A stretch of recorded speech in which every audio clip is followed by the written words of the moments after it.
अनंत कल्याण के कर्ता तीर्थंकर परमात्मा केवल नाम की प्राप्ति के पश्चात धर्म तीर्थ की स्थापना की भव्य नमो वीर राधा नमस्कार पर अपनी विचारना चल रही है। नमस्कार भाव को पैदा होने में बाधक तत्व अहंकार। एक साधक अपने गुरु से फरियाद कर रहा है कि गुरु जी पता नहीं क्यों लेकिन साधना में ध्यान में चाहे जैसा मन नहीं लगता, समय तो फिर भी निकाल देता हूं लेकिन स्थिरता जो आनी चाहिए, आनंद जो आना चाहिए, वो भूमिका पैदा नहीं हो रही है। उस समय गुरु ने उसको गौर से देखा। सदगुरु भगवान शिष्य की अनकही कहानी को समझने वाले थे।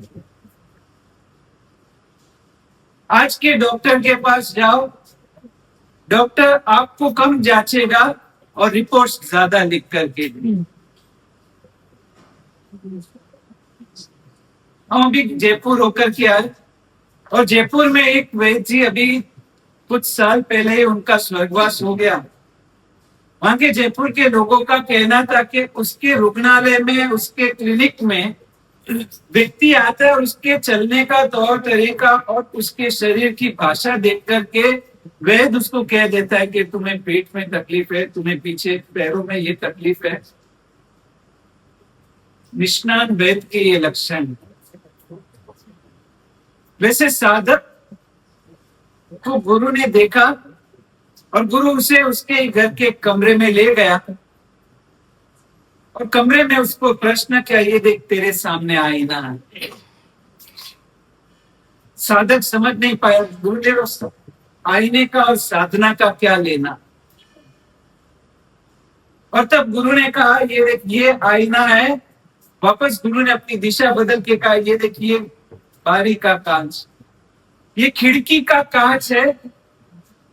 खिड़की के कांच से तो बाहर की दुनिया देख सकता है लेकिन ये आईना सामने आ गया, आईने में क्या दिखाई देगा? आईने में तुझे तेरे सिवाय पीछे रही हुई एक भी वस्तु दिखाई नहीं। गुरु ने कहा कि अंतर कहां पड़ता है? ये खिड़की का कांच पारदर्शक है और आईने के कांच के पीछे एक चांदी की परत। गुरु ने वो आईना निकलवाया और उसके पीछे रही हुई चांदी की परत को उकेड़ करके साफ करा दिया।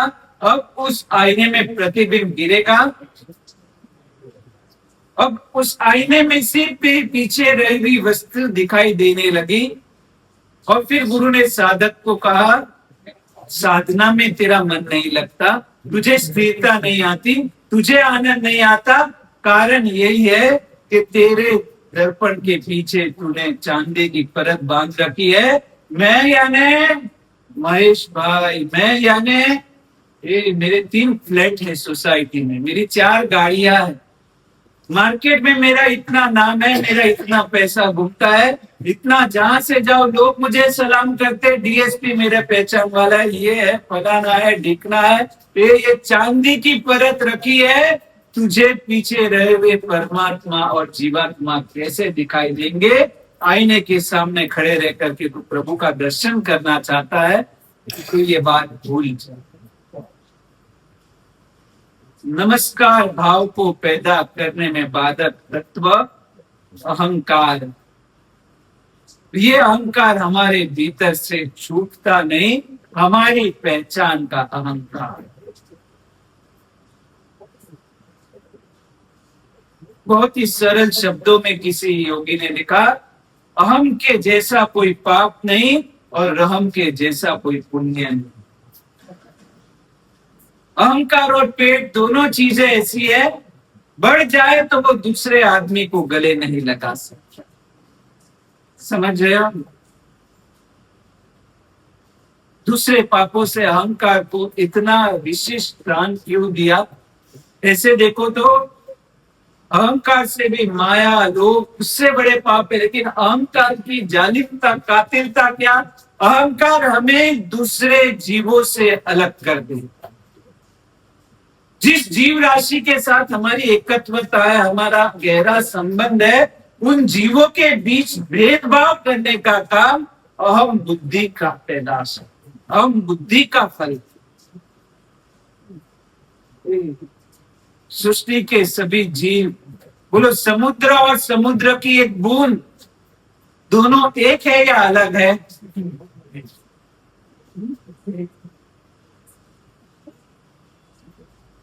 सोच करके बोलना। समुद्र और समुद्र का एक बूंद दोनों एक या जुदा?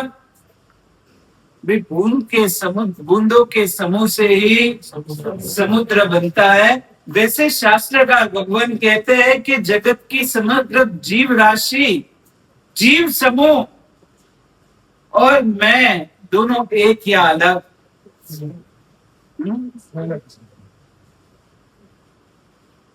मेरे जैसे व्यक्तिगत जीवों का समूह वो ही जीवाश्म इकाई है, वो ही जीव राशि। मैं और जीव राशि अलग नहीं। हम दोनों के बीच जैसा संबंध समुद्र और समुद्र के बिंदु के बीच है, वैसा ही संबंध मेरा और समग्र जीव राशि का। लेकिन आज हमने उस जीवों के समूह से अपने आप को अलग कर दिया। हमारी अलग पहचान, हमारी अलग आइडेंटिटी, और इसके कारण हम जीवों से दूर होते गए, दूर होते गए। हमने दो जीवों के बीच में दीवार खड़ी कर दी और हमने जीवों को एक करने का काम किया। अरहम यानी अरिहंत।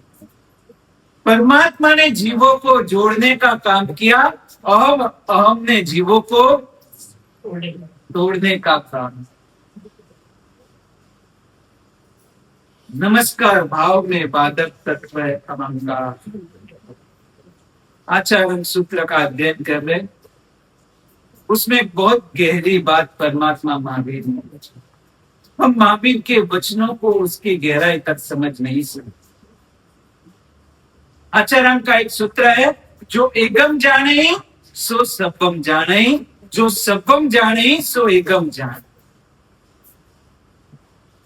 जो एक को जानता है वह सबको जान सकता है, जो सबको जानता है वह एक को जान सकता है। ये सूत्र पर चिंतन करते करते गहराई में उतरते लगता है कि प्रभु हमें किस दिशा में ले जाना चाहते हैं और हम किस दिशा में बढ़ रहे हैं। इस एक सूत्र पर मात्र चिंतन करने जैसा है। जो एक को भी तुम्हें जानना है संपूर्ण तरह से, तो तुम्हें सभी को जानना पड़ेगा। सभी को जाने बिना संपूर्णतया एक को नहीं जाना जा सकता, और एक को संपूर्णपणे जाने बिना सभी को संपूर्णता से हम नहीं जान सकते। चक्कर आ रही है? ये क्या बातें हो रही है? ये क्या गोल गोल घुमा रहे हैं? लेकिन इसे समझने का हम प्रयास करेंगे। आगम के तत्व, 2-4 दिन पहले हमने ऐसे आगम के तत्वों को समझने का प्रयत्न किया था। कौन सा तत्व? उपनेय व विगमेय व ध्रुवेय। अब वो तत्व दिमाग में बैठ गया है कि अभी वापस उसकी यादें झांकी पड़ गई। सोने का ब्रेसलेट टूटा, गला करके उसमें से नेकलेस बनाया। ब्रेसलेट हस्बैंड का टूटा, उसका चेहरा उतर गया। मैडम जी का नेकलेस बना, उसका चेहरा खिल उठा। लेकिन घर के बुजुर्ग का चेहरा वैसे के वैसे, घर में सोना तो उठने का उठा। जगत के सभी पर्याय कहीं पर पहले के जमाने में सार्वजनिक कार्यक्रम होते और म्यूजिक चेयर खिलाया जाता था। म्यूजिकल चेयर क्या होता था? उसमें गोल गोल घूम करके कुर्सी वही की वही, कुर्सी पर बैठने वाले बदलते। संसार के पर्याय बदल रहे हैं, द्रव्य यथावत। हमने इस तत्व पर बहुत गहरा चिंतन प्रवचन में कर चुके। आज दूसरा तत्व लेना है, जो एकम जाने सो सबम जाने, जो सबम जाने जो एकम सो एकम जाने। एक को समझना है तो सभी को समझना पड़ेगा, सभी को समझना है तो एक को समझे बिना सभी को समझा नहीं जा सकता। अब इसके लिए समझ लो कि हर एक वस्तु, जो पदार्थ सृष्टि में है, उसके दो पर्याय, एक स्व पर्याय और एक पर पर्याय। चाय पी करके आए हो, नौकाशी करके आए हो, भाई यहाँ तो एकाशने वाले ज्यादा है। ये विषय को समझने के लिए थोड़ा बुद्धि को कसना पड़ेगा, अपना ध्यान थोड़ा तीक्ष्णता की ओर ले जाना पड़ेगा, तभी ये विषय तुम्हें समझ में आएगा। और ये विषय समझ में आएगा ना, तो आपको लगेगा कि क्या परमात्मा ने हमें तत्व दे दिया। ये टेबल है, इस एक द्रव्य को पकड़ करके चलो, एक पदार्थ है, मुझे इस टेबल को जानना, तो इस टेबल को जानने के लिए मुझे क्या क्या जानना पड़ेगा? तो इस टेबल की पहचान, जिसको जो दिख रहा है वो इस टेबल को अपने दृष्टिकोण से इसकी व्याख्या देना चालू करो। सबसे पहले एक एक वस्तु बोलते जाओ फटाफट। 4 पैर वाला है, दूसरा लकड़े का है, तीसरा जिसको जो दिख रहा है बोल सकते नहीं, हाँ एक इंद्रिय वृक्ष में से बना है, और पेच लगे हुए इसमें, और हाँ 4 पैर है, और स्लाइडिंग भी है, और फोल्डिंग है, और बॉक्स भी है इसमें, और बनाने वाले ने कितनी मेहनत करके बनाया है, और पॉलिश किया हुआ पीले कलर का पॉलिश है, और बुक रखने के लिए काम आता है, कंफर्टेबल है, और फटाफट जो आए बोलते जाओ। ये फोल्डिंग करके कहीं भी ले जा, ये फोल्डिंग करके कहीं भी ले जा सकते हैं, इस पर किताब रख सकते हैं, और इसके ऊपर खाना खाया जा सकता है, और इस पर लिखा भी जा सकता है। बोलते जाओ, मैं कहता हूँ देखो आपके भीतर कितनी विचार शक्ति है, आज आप सोचते ही अंधा अनुकरण, आप सोच रहे हो ये जो आपने व्याख्याएं दी वो सभी इस टेबल के स्व पर्याय है। क्या बोलते हैं? इसके भीतर ये सब गुण रहे हुए, ये सब इसकी वास्तविकता, उसे कहते हैं स्व पर्याय। और भी कुछ याद आए तो बोल, यहाँ आपको छूट से बोलने का मौका मिल रहा है। बारिश आए तो हम इसको सर पर रख करके बारिश से बच सकते, बहुत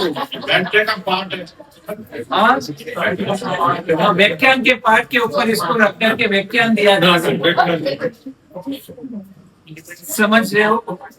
कोई भी द्रव्य, ये पेन ले लो लाल कलर की, ये मॉन्टेक्स की है, इसमें स्याही है, इसमें रिफिल है, ये भारी है, ये लाइट वेट है, ये सब इसके 100 पर्याय है। ये टेबल है लकड़ी से बना, पीले रंग है, 4 पाए वाला, इसमें स्क्रू है, इसमें डब्बा है, ये सब इसमें खाना खाया। आपने जो कहा वो इसके 100 पर्याय, इसको जानने का एक तरीका है। अब मैं आपको इसकी अधूरी पहचान आपने मुझे दी, मैं आपको इसकी पूरी पहचान, ये निर्जीव है, बहुत बेहतर। देखो किसी भी चीज पर सोचने से ही उसकी गहराई तक आप पहुंच सकते। आज आपने कितना सोचा इस एक वस्तु पर, कभी एक वस्तु पर ये सामने इतने दिनों से पड़ा है, कभी आपको ये विचार आया हम उसका एक ही एंगल पकड़ के, ये टेबल है बस उसमें उसकी कहानी पूरी करते हैं। बच्चे इस पर बैठकर पढ़ सकते हैं, सरस्वती का ज्ञान पा सकते हैं, सरस्वती की आराधना का साधन है। ये सब इस टेबल के अपने स्व पर्याय, लेकिन ये टेबल की अधूरी पहचान। कोई भी वस्तु को समझने के लिए उसको 4 एंगल से शास्त्र का भगवंतों ने बताया, द्रव्य, क्षेत्र, काल और भाव। द्रव्य के रूप में ये लकड़े से बना है, भारी लकड़ा है, खदीर का लकड़ा है, शीशम का लकड़ा है, इसको कोई दीमक नहीं लगे ऐसा लकड़ा है। ये द्रव्य से इसके पर्याय की पहचान। क्षेत्र की पहचान, ये दिल्ली के पीतमपुरा में रहा हुआ टेबल है। पीतमपुरा में भी ऊपर में बहुत से टेबल है, लेकिन ये व्याख्यान की पाठ पर रहा हुआ उसमें का टेबल है। यानी इसके क्षेत्र की पहचान, द्रव्य, क्षेत्र, काल, ये 2026 के चातुर्मास में महाराज साहब जो टेबल वापरते हैं, ये वो वाला टेबल है। काल से भी इसकी पहचान दी जा सकती है और भाव से भी इसकी पहचान दी जा सकती है। ये टेबल है, वास्तविकता इसकी है। द्रव्य, क्षेत्र, काल, भाव, चारों एंगल से आप इसमें हजारों नहीं लाखों पहचान खड़ी कर सकते, लेकिन फिर भी वो पहचान इसकी आंशिक पहचान है। अभी पूरी संपूर्ण पहचान तो बाकी है। आप कहोगे इसके अलावा इसकी क्या पहचान? भाई इसके अलावा इसकी कोई पहचान है? 1000, 2000, 5000 हमने इसकी पहचान के मुद्दे लिख दिए। उसके अलावा भी टेबल क्यों जानने के और लाखों करोड़ों एंगल से वो अपनी नजर में आते हैं। शास्त्रकार भगवंतों ने जो शास्त्रों की रचना की, ये सब जो हमने बात की वो इसके स्व पर्याय है, लेकिन किसी भी द्रव्य के स्व पर्याय से उसके पर पर्याय अनंत गुना ज्यादा हो। पर पर्याय यानी क्या? ये सब शब्द भी आप पहली बार सुन रहे हो जिंदगी में। आपके चेहरे पर ऐसे प्रतिभाव मुझे दिखाई दे रहे, कभी ये सब बातें सुनी नहीं, कुछ नई बातें लग गई। व्याख्यान के बाद किसी को जिज्ञासा हो तो आकर पूछना, महाराज जी ये बातें आपकी घर की बोल रहे हो या कोई शास्त्र का आधार से बोल रहे हो? बरोबर ना? गुरु महाराज बहुत बार कहते हैं, हम चेन्नई गए साहूकार पेट, और वहां के गुरु महाराज की तबीयत थोड़ी सी नाजुक थी, आज अंदर से स्वस्थता नहीं थी, और गुरु महाराज ने कहा नीचे व्याख्यान के लिए जाना है। महात्मा कहते हैं नहीं नहीं गुरु जी मैं नहीं जाऊंगा। वो साहूकार पेट के उपास्य के पाठ के ऊपर से बोलना भी एक चैलेंज है, क्योंकि सामने श्रोता ऐसे है, कोई शब्द ऐसा बोलते तो श्रोता चालू व्याख्यान में खड़े हो जाते। गुरु महाराज आपने कहा कि इतने इंद्रियों वाले की आयुष्य इतना होता है। गत वर्ष जो महात्मा थे उन्होंने तो कहा था कि ये संभव नहीं है। महाराज जी इसमें हकीकत क्या है? समझ रहे हो? वो चेन्नई की साहूकार पेट की पाठ पर बैठना भी मुनि भगवंतों के लिए एक चुनौती है। किस कारण? कारण के श्रोता वर्ग इतने जागृत है और इतने जिज्ञासु है, सामने प्रश्न कर देते, गुरु महाराज जी आप किस ग्रंथ से बोल रहे हो? स्व पर्याय और पर पर्याय। स्व पर्याय को जानने के लिए भी चार चीजें आपने देखी, कौन से? द्रव्य, क्षेत्र, काल और भाव।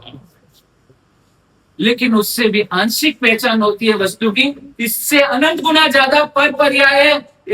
एक दृश्य आपको दूंगा, खाली एक इंट, आपकी पूरी बुद्धि का विस्फोट हो जाए, आपको पूरा चित्र स्पष्ट होने लगेगा। आपको लगेगा हाँ ये तो मुझे पता है, ये तो मुझे भी मालूम था, लेकिन अब तक ऊपर धूल जमी हुई है। सदगुरु का काम क्या? हम कुछ नया नहीं देंगे आपको, आपके भीतर संपूर्ण केवल ज्ञान भी पड़ा है, हमें ही हमारे केवल ज्ञान की श्रद्धा नहीं। बोलो मानने को तैयार, मेरे भीतर केवल ज्ञान पड़ा है, संपूर्ण ज्ञान पड़ा है, तीनों काल का ज्ञान पड़ा है। बोलो श्रद्धा, आज भले हम उसकी प्रतीति अनुभूति नहीं कर सकते, लेकिन श्रद्धा तो है या नहीं? एक श्रद्धा भी हो जाएगी ना, आपके जीवन में से उदासी निकलना चालू हो।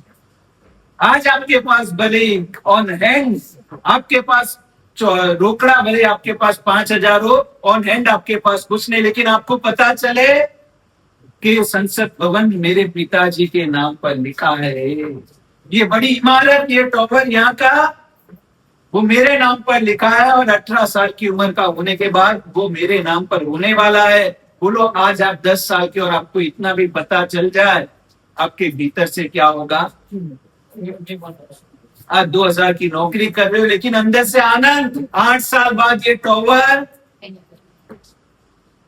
एक बार श्रद्धा तो करो कि मेरे भीतर केवल ज्ञान है, मैं भव्य जीव हूं, आज नहीं तो कल किसी भाव में मेरा केवल ज्ञान प्रकट होगा, मेरा मोक्ष भी निश्चित है। सच में इतना खाली कह दो, कोई ज्योतिष आपको कह दे कि 3 साल में आपको राज्य सत्ता पर बहुत बड़ी सफलता मिलने वाली है, और कोई मुनि भगवंत आपको कह दे कि तीसरे भव में आपको महाविद्या में मोक्ष मिलने वाला है, ज्यादा आनंद किसमें होगा?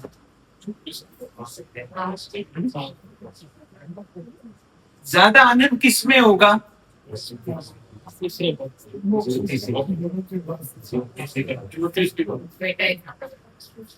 अपनी संपत्ति की भी हमें श्रद्धा नहीं, और जिस मालिक को अपने संपत्ति की श्रद्धा नहीं ना, उसकी प्रॉपर्टी दूसरे लोग दबा बैठे, इसमें आश्चर्य क्या। स्व पर्याय पर पर्याय मुख्य मुद्दे पर आते। आज अपने को एक टेबल को जानना है, तो एक टेबल का एक अंश हमने देखा स्व पर्याय लकड़े का है, ये है, ये है, ये है, ये है, ये समय में बना है, इस समय में काम आता है, इस क्षेत्र का है, इस काल का है, इस द्रव्य का है। अब मैं आपको एक हिंट दूंगा, खुशी हो जाओ तो एक बार चेहरे पर हंसी लाना। ये टेबल है, ये उसका स्व पर्याय है, ये पेन नहीं है, ये इसका पर पर्याय। पर पर्याय में इसके आगे न लगेगा। बोलो आपको पता था या नहीं कि ये पेन नहीं है? आपको पता था या नहीं कि ये पेन नहीं है? आज कौन 11 है? आपको पता है कि नहीं ये पेन नहीं है? लेकिन ये पेन नहीं है, ये भी ये टेबल की पहचान है, वो कभी आपने इससे जोड़ा था? अब ये टेबल है, ये इसका एक पर्याय हो गया। ये पेन नहीं है, ये प्लास्टिक नहीं है, ये बिल्डिंग नहीं है, ये मंदिर नहीं है, ये स्कूटर नहीं है। दुनिया के अनंत पदार्थों को आप ला करके रख दो और उसके आगे न लगा दो तो वो सब किसके पर्याय हो गए? इस टेबल के पर पर्याय। समझ गए? ये पाटला नहीं है, ये रोटी नहीं है, ये आइसक्रीम नहीं है, ये एकाशना है, खाने की चीजों के नाम ज्यादा नहीं। लेकिन वो सब इस टेबल के ही पर पर्याय है। ये तो एक द्रव्य से हुआ, क्षेत्र से। ये दिल्ली के पीतमपुरा में रहा हुआ टेबल है। अब इसकी क्षेत्र से पर पर्याय की पहचान देना आप चालू करो। चलो बोलना चालू करो फटाफट। राधनपुर वाला कहेगा ये राधनपुर का टेबल नहीं है, पाली वाले कहेंगे पाली का टेबल नहीं। आज हमारे देश हिंगोली से श्रावक भाई आए। शास्त्र में ऐसे श्रावकों के नाम सुने, जहां भी व्यवसाय के लिए कोई भी काम से जाए तो आसपास में जिनालय ढूंढ करके उसके दर्शन करते, प्रवचन चलता हो तो जिन वाणी का श्रवण करते। आज ऐसे ही एक भाग्यशाली यहाँ पर वो सम्मेलन में आए, भारतीय वो सम्मेलन में। लेकिन यहाँ से जाते समय ये बोर्ड पड़ा था कल्याण पासना जैन मार्ग, तो आज यहाँ पर सवेरे पूजा करते हैं, इस समय है तो प्रवचन का लाभ है। कहा महाराष्ट्र के हिंगोली, परभणी औरंगाबाद के पास की गांव, और कहा ये दिल्ली। समझ रहे हो? तो इस टेबल के क्षेत्र से पर पर्याय कितने हैं? ये नीतमपुरा का, ये राजस्थली का नहीं है, ये रूपनगर का नहीं है, ये मांडर संघ का नहीं है। दिल्ली के एक एक गली नुक्कड़, एक एक स्थान का आप एड्रेस इसके साथ जोड़ दो। दिल्ली के बाहर चले जाओ, पंजाब, लुधियाना, मुंबई, जो जो क्षेत्र आपको पसंद हो। देश के बाहर चले जाओ, ये जापान का नहीं है, ये अमेरिका का नहीं है, ये चीन का नहीं है। ये सब पहचान किसकी है?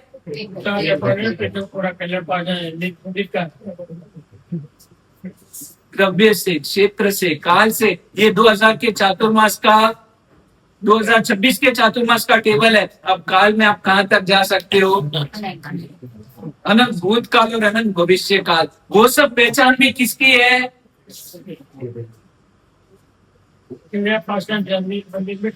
टेबल की। द्रव्य, क्षेत्र, काल, भाव। 100 पर्याय तो कितने मिलेंगे आपको? बोलते बोलते थक जाओगे। 100, 200, 500, 1000, 2000, 5000। पर पर्याय कितने मिलेंगे आपको? अनंत। क्योंकि काल स्वयं अनंत है। अब ये जान करके करना, भगवान ने तो कह दिया कि एक को जानना है तो सबको जानो। अब ये आगम वाक्य आपके दृष्टि में बैठ गया। एक को भी संपूर्ण रीत से जानना है तो आपको पहले सबको जानना पड़ेगा, और सबको जानना है तो पहले एक को जानना पड़ेगा। एक यानी आत्मा। मुझे मेरी आत्मा को जानना है तो मुझे सभी को जानना पड़ेगा। मुझे सभी को जानना है तो पहले मुझे अपने आप को जानना पड़ेगा। क्यों? क्योंकि दोनों की आइडेंटिटी, दोनों की पहचान एक दूसरे से जुड़ी हुई।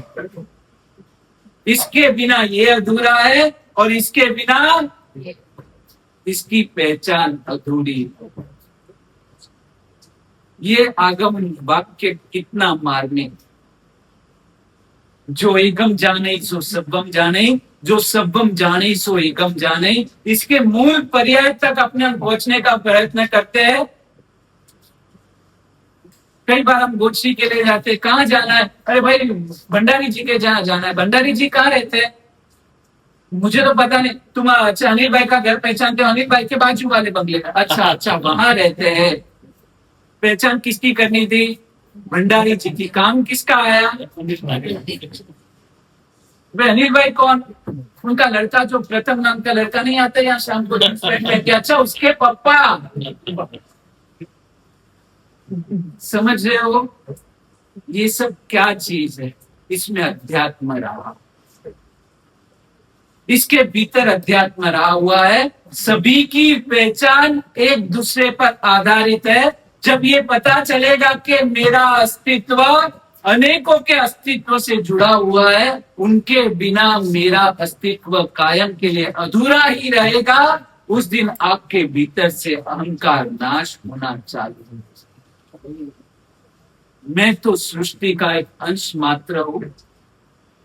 मुझे मेरी भी पूरी पहचान बनानी है, तो मुझे सभी का सहारा लेना पड़ेगा। बोलो, इतने के सहारे पर जीने के बावजूद हम अहंकार में जिए। ये मेरा बंगला, मेरे पास 4 गाड़ी, मैं इतनी संस्थाओं में ये हूँ, मेरे हाथ के नीचे इतने आदमी। अरे भाई तू कौन है? कौन तू? तेरी एक पहचान के लिए तुझे अनंतों का सहारा लेना पड़ेगा। किस चीज का अहंकार कर रहा? तो खुद अपने आप को, इंग्लिश में एक लेखक ने इसी बात को जब इंग्लिश में डाला, you can not define a single material in the sense of material itself. कोई भी वस्तु को तुम मात्र उस वस्तु के आधार पर नहीं समझ सकते, उससे लिए तुम्हें सभी को समझना पड़ेगा। अब दूसरों के कारण हमारा अस्तित्व है, दूसरों के कारण हमारी पहचान है, फिर हमें किस बात का अहंकार? इस आगम वाक्य में कितना मार्मिक परमात्मा ने बात की है। एक समुद्र और उसका बिंदु जुड़ा हुआ है, वैसे हमारा अस्तित्व जगत के अनेक अनंतों के अस्तित्व के साथ जुड़ा हुआ है। This world is an interconnected web. Old world is an interconnected web. पूरा विश्व आपस में घूमता हुआ एक मकड़ी का जाला है। एक भी तार अलग से अस्तित्व नहीं उसका टिक सकता। हम कौन से बड़े शेर खा हो गए कि हम कहते हैं कि मैं ये, मैं ये, मैं ये, मैं इतना दान दिया, मेरे से ये संस्था चल गई, मेरा काम इतना बेहतर है, आज मैं जहां जाऊं वो है मैं। इस मैं ने तो अपना इतना संसार बढ़ा दिया। इस भव में भी वही भूल, मात्र अपने अस्तित्व पर हम नहीं टिक सकते। समय हो रहा है, बस इस आगम वाक्य को और गहराई से पूरे दिन सोचना है। आप कहां पर गए? मोबाइल पर आपने बात की, भाई कहां पर लेने आता हो? तुम्हें कहां खड़े हो? बस ये नोकिया के शोरूम के आगे खड़ा हो। आपको आपकी पहचान देनी है, तो भी सारा किसका लेना पड़ा? कायम के लिए हम अकेले अपने आप को साबित करने जाएंगे, हम अधूरे ही रहेंगे। हमें हमारी पहचान देने में कितनों की सहायता। हम चातुर्मास करके जाएंगे। प्रवचन में रोज चेतन भाई आते थे। भाई चेतन भाई कौन? चेहरा याद नहीं है। वो सौरभ के साथ दूसरा नहीं आता था क्या? अच्छा, वो 2 कायमी साथ में रहते हैं। चेतन की पहचान सौरभ से रखती है। हम कहते हैं ना, मुझे किसी की जरूरत नहीं, अपन तो अपने हिसाब से दुनिया फोड़ लेंगे। अपन क्यों किसके ऊपर? हम तो दूसरे को देने वाले हैं, हमें को किसकी जरूरत नहीं। भाई बिना जरूरत तुम अपनी एक पहचान तो साबित करो।